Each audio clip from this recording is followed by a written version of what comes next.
지난 금요일 39일간의 일정으로 열린 강원도의회 제305회 정례회가 조례안 39건, 예산안 8건, 규칙안 7건, 동의안 7건 등 63건의 안건을 통과시킨 후 의사 일정을 마무리하며 폐회를 했습니다.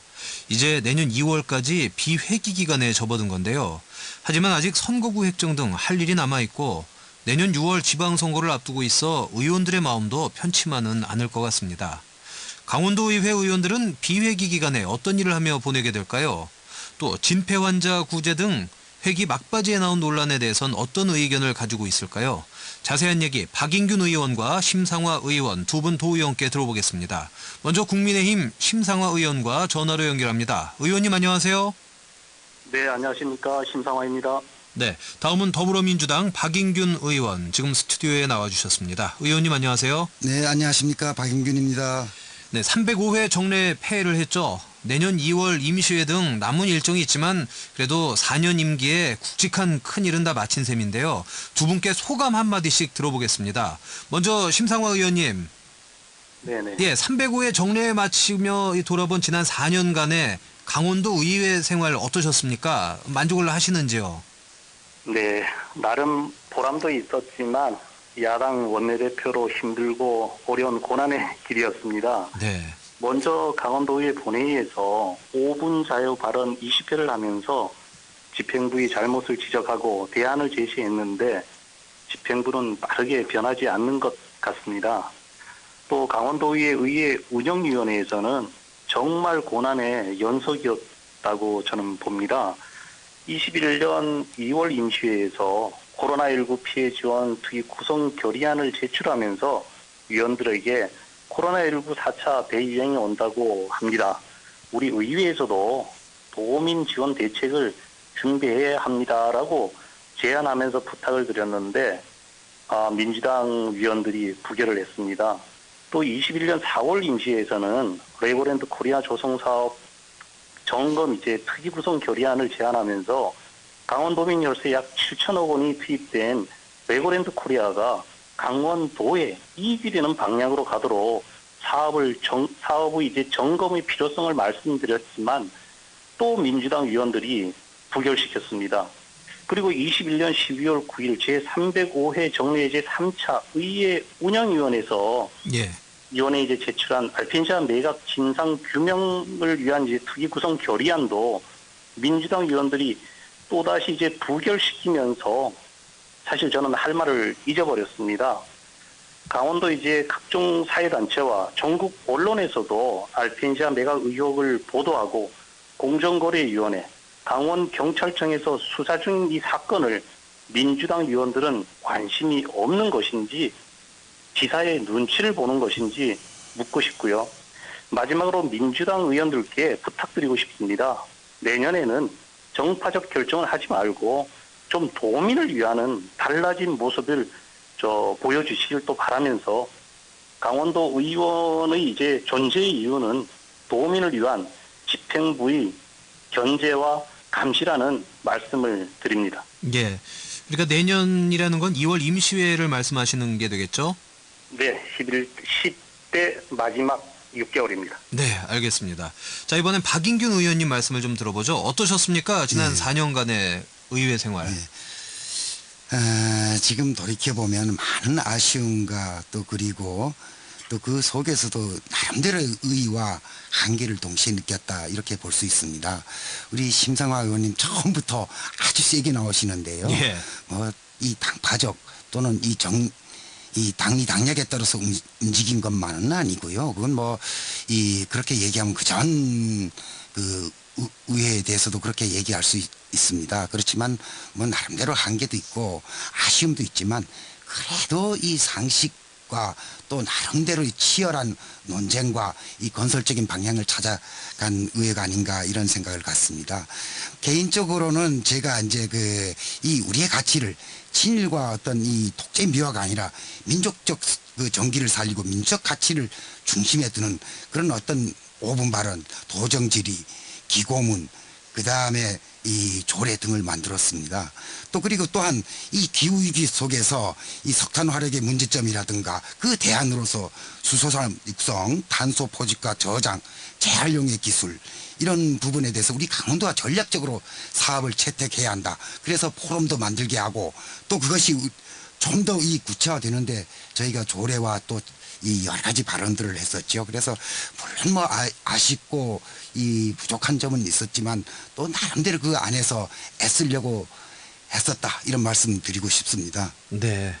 두 분의 그런 지난 4년간의 소회 잘 들어봤고요. 심상화 의원님, 네네. 예, 지난 10일 폐회를 맞아서 전국 지역 아동센터 협의회로부터 감사패도 받으셨죠? 네, 반갑습니다. 예, 어떤 공로를 인정받으신 건지 말씀 좀 해주시죠. 네. 강원도 동해 지역 14개 이제 지역 아동센터에 PC 보급 등 기능 보강 사업과 어린이 통합 이제 차량 구입에 자치단체 이제 지원을 이끌어낸 공로라고 합니다. 네. 지난 11월 27일 일부 개정된 도로교통법에 따라 지역 아동센터 차량도 어린이 통합 버스 이제 운영 시설 대상이 이제 포함되면서 차량 교체가 이제 필요한 상황이었는데요. 전국에서 처음으로 광역과 기초자치단체 예산 1억 한 5천만 원을 확보해서 시범적으로 동해 지역 7개 센터에 어린이 통합 차량 구입을 이제 도와서 전국적으로 이제 차량 구입에 시발점이 된 그런 그 일입니다. 예, 뭐 좋은 일 하셨습니다. 아유, 저도 축하드려야겠습니다. 이게 좀 네. 우리 그 심상화 의원님 그 참 이 사회 경제적 그 약자층, 네. 그다음 아동 뭐 이런 쪽을 고려해서 그렇게 애쓰셨다는 점에서 진심으로 감사를 드리고 축하드리는 바입니다. 예. 이게 뭐 좋은 차한 건 아니고요. 우리 네. 강원도의 이제 집행부 또 관계자분 또 동해시의 이제 관계자분 또 우리 강원도 의원들이 뭐 예결위에서 많이 도움이 있었습니다. 예. 하긴 뭐 한 분이 다 하진 않으셨고 또 네. 같은 이제 뜻을 갖고 여러분이 고생하셨을 거라고 생각합니다. 자, 이제부터는 2월 임시회까지 비회기 기간에 접어든 거죠. 이번 네. 비회기 기간에는 대선 또 다음 지방선거를 준비해야 하기 때문에 의원님들도 쉴 틈이 없으실 것 같은데요. 이번 겨울 비회기 기간 어떤 계획을 가지고 계신지 이번에는 박인균 의원님 말씀부터 좀 들어볼까요? 예, 저는 이제 그 이 코로나의 시기에 이 비대면 위주의 생활을 하다 보니까 개인적으로는 시와 평론 이런 것들을 그 신문이나 뭐 방송 이런 데다가 조금 뭐 기재도 하고 뭐 이렇게 했습니다. 네. 그래서 이제 이번 연말에는 이 제주도 없는데 시를 조금 조금 괜찮게 썼다. 네. 시상을 해주겠다고 하네요. 등단도 시켜주겠다고 그러고. 그래서 이제 뭐 그런 또 일정에 좀 참석하고요. 그럼 이제 시인이신 건가요? 어떻게 하다 보니까 그렇게 됐습니다. 네. 예. 이 전문가들한테 비교해서는 뭐 어림없는 얘기죠. 예. 예, 부끄럽습니다. 다소. 그리고 이제 이 강원도에서 이 보면은 이 뭔가가 참 발전하지 못하고 이 소외가 되고 낙후가 되는데 이 맨날 이 영동 지역 특히 보면 이 관광산업만 이 중요하다라고 합니다. 그것만 가지고는 어렵죠. 그래서 어떤 이 생산 기반 시설이 중요하다 이렇게 생각을 하는데 저는 이제 그 우리 강원도의 어떤 미래 전략 산업으로 핵융합 인공 태양 원리로 그 에너지를 얻는 사업이라든가 기초 물질이 되는 암모니아, 니켈, 그다음 티타늄, 리튬, 알미늄 이런 어떤 그 비철 금속 산단을 지금 어깨에다가 하고 있습니다. 이걸 도에서 하다 보니까 규모도 작고 좀 지지부진합니다. 그래서 이번 대선에 우리 당 후보가 이 부분들을 끌어안고 이 국가 산단으로 발전시켜서 좀 더 가열차게 좀 진행해서 우리 영동 지역이 좀 발전됐으면 좋겠다. 이제 이런 부분에 대해서 연구조사를 해서 이 하나의 어떤 대선 후보의 공약으로 좀 들어갈 수 있도록 이렇게 노력해 볼 생각이고요. 예. 두 번째로 이 참 보면은 이 코로나 국면 또 4차 산업 시기에 이 빈부 격차가 심각합니다. 보면은. 네. 그래서 이제 이 부동산 투기라든가 이 또 그다음에 여러 가지 주택 문제 이런 것도 이 같이 수반해서 나빠지고 있는데요. 이런 어떤 문제, 물론 이 강원도가 한계는 있습니다만은 이런 문제를 어떻게 극복할 것인가 이런 부분에 대해서 공부도 좀 하고 연구도 하고 또 좀 대안도 좀 만들어서 또 의회 활동에 좀 더 매진하겠습니다. 예, 알겠습니다. 자, 심상화 의원님께서는 어떤 계획을 가지고 계신지 말씀 부탁드립니다. 네, 저는 뭐 짧게 말씀드리겠습니다. 일단 의회 업무를 계속 이어나가야 될 것이고요. 또 의회 업무와 함께 동해시 지역구 활동 중에 동해시 청년들과 청년 포럼을 다양한 주제로 계속 이어가면서 우리 대선 선거 운동에 최선을 다하려고 지금 준비하고 있습니다. 예. 그럼 일단 두 분도 뭐 큰 줄기는 예, 자기가 속한 당의 대선 후보에게 또 강원도 공약을 또 도움을 드리고 또 알리고 하는 네. 역할을 예, 해야죠. 그렇죠. 예, 그렇군요. 자, 아직 할 일이 또 남아 계십니다. 지금 두 분이 연말이기는 하나 그 임기가 끝난 것은 아니죠. 아직 6개월이 남아 계신데 벌써 법정 시한을 넘긴 지방의회 선거구 획정 이게 언제쯤이나 명확해질까요? 두 분 의원께서는 선거구 획정 문제 어떻게 생각하시는지 이번에는 심상화 의원님 말씀 좀 들어볼까요? 네, 저희가 10대 의회가 이제 6개월 남았습니다. 아마 가장 중요한 시기인 것 같고요. 내년 6월 1일 치러지는 제8회 전국 지방선거의 선거구 획정 등을 이제 결정한 국회 이제 정치개혁특별위원회가 지난 9일 뒤늦게 이제 구성을 마치고 활동에 들어갔다고 합니다. 예. 너무 늦었는데요.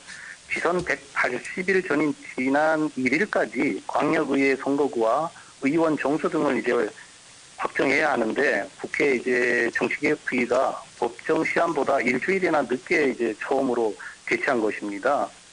선거구 획정이 늦어지면 내년 지선도 또 후보자는 물론 유권자까지 이제 혼란을 빚는 이제 깜깜이 선거가 될 이런 전망인데요. 예.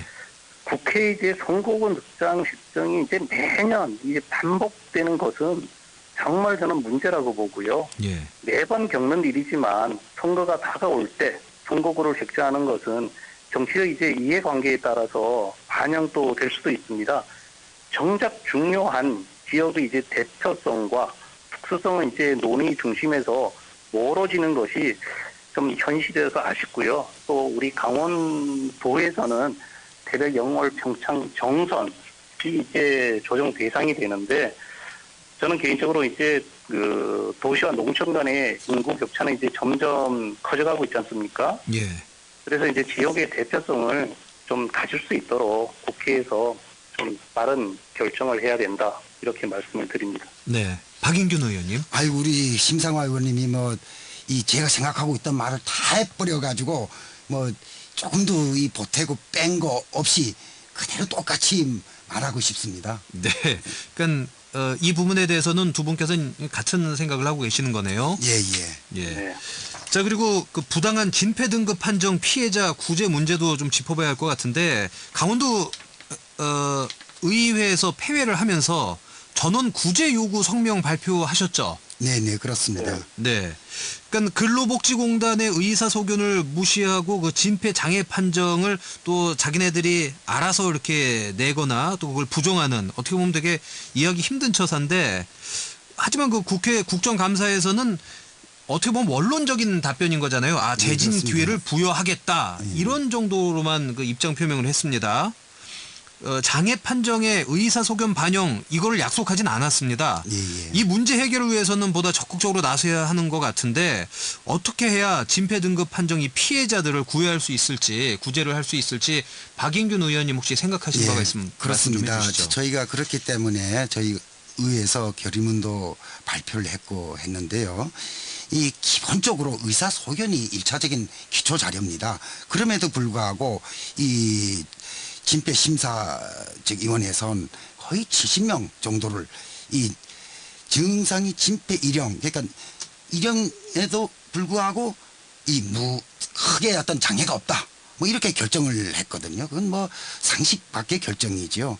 그래서 이 정부와 우리 그 근로복지공사가 좀 더 적극적으로 나서서 정확하게 객관적인 데이터를 가지고 이 심사 판정을 해서 억울한 사례가 없도록 이렇게 해야 할 것 같습니다.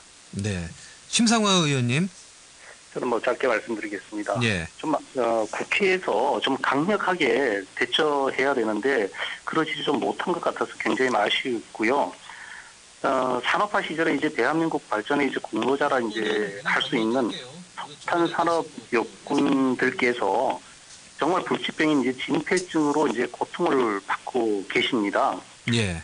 광산 진폐권익연대에 따르면 진폐 일형은 진폐법에 의해 무상진료와 연금을 받을 수 있다고 합니다. 그런데 진폐 전문병원 정밀 검진에서 일형 소견서가 제출되어도 공단 이제 진폐 심사위원회에서는 무장해로 이제 판정한 사람이 강원도에 71명이고요. 더욱이 3회에서 많게는 8회나 이처럼 잘못된 판정을 해마다 이제 반복된 피해자도 50명이 이제 넘는다고 합니다. 예. 근로복지공단은 피해자 전원 이제 진폐장애 일형 판정을 해야 한다고 보고요. 그리고 진폐법에 보장한 진료와 복지 혜택을 이분들이 받을 수 있게 해야 합니다. 억울해하는 사회적 약자를 보살피는 것이 저는 바로 사회의 정의라고 보는데요. 문제는 정부와 근로복지공단을 상대해야 하는데 우리 강원도의회 의원들이 상대하기는 좀 어려움이 있다고 보고요. 국회에서 또 앞장서 주시고 지역구 그 국회의원들이 좀 더 열정을 가져주시기를 말씀을 드립니다. 네, 알겠습니다. 저희가 시간이 한 2분 정도 남아서 또 어렵게 두 분과 또 함께하는 시간 아니겠습니까? 그래서 먼저 박인균 의원님부터 한 1분 정도 못다 하신 말씀이 있으면 청취자 여러분께 좀 부탁드립니다. 네. 이 길고 긴 코로나 때문에 더 다들 어렵고 힘들어합니다. 이 위드 코로나 돼서 좀 더 일상 회복에 가까워지는가 싶더니 다시 확진자가 늘어나서 이 기약을 하기 어렵습니다. 다들 지치고 힘듭니다. 서로 이럴 때 격려하고 위로하고 희망을 갖고 나가야 합니다. 날씨가 추워지고 있습니다. 다들 건강하시고 행복하셨으면 좋겠습니다. 네, 심 의원님. 네, 존경하는 강원도민 여러분 그리고 동해 시민 여러분 2021년도 2주밖에 남지 않았습니다. 코로나19로 얼마나 힘들게 지내시고 계십니까? 힘이 되어 드리지 못하여 진심으로 죄송합니다. 더 노력하겠습니다. 강원도민들께서 동해 시민들께서 다시 한번 힘과 용기를 가지고 행복하게 지내실 수 있도록 강원도 의회에서 쉼없이 노력하겠습니다. 감사합니다. 네, 지금 도종은 여기서 마치겠습니다. 강원도의회 박인균 의원, 심상화 의원 두 분과 함께했습니다. 의원님 고맙습니다. 네, 감사합니다. 감사합니다.